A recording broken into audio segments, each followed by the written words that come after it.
We're back on this Nissan that was contaminated with 12.4% air.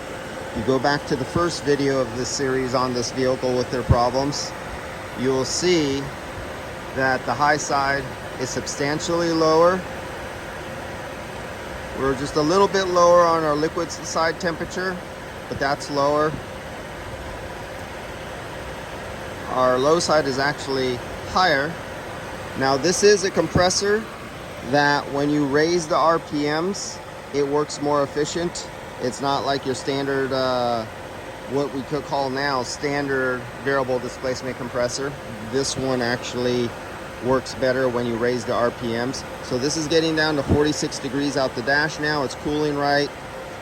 We no longer have that going up into 300 PSI and then kicking on the high fan to take over and bring down the temperature or pressure because of the excessively high air content mixed with the refrigerant.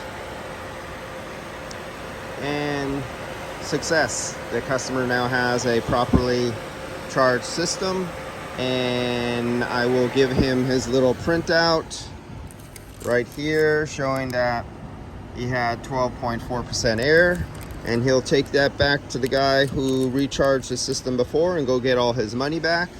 And it's a really good thing he didn't give him permission to start changing parts. Like, oh my God, the high side pressure is so high, there must be restricted expansion valves. And this is where I start seeing shops replace expansion valves. Then they replace their expansion valves, they use their machine with the high percent of air to charge again, and then it doesn't cool right and they have high pressures again. Oh my God, the condenser's plugged. Let's throw a new condenser on there. Then they throw a condenser on there and they charge it up again. Charge the customer some more. Oh my God, it's the high side pressure and still not cool. Let's throw a compressor on there. And then they throw a compressor on there. And if you're lucky, they knew about oil balancing, which they probably don't. And they'll either double the oil or it'll be no oil and it'll burn up a compressor. That's another story of issue I went over about oil balancing and shops just throwing parts on out of the box because they hired the cheapest guy they could who knew how to open up a box and unbolt and rebolt parts. What else do we got going on here? Yep, that would have been ordeal. I could see if he would have burnt up the compressor and he comes to me after a shop who improperly recharged the system, I would say, okay, condenser, we're flushing all the lines, and if they have any mufflers on the lines, those lines are getting replaced. Flush evaporators, replace the front and rear expansion valve.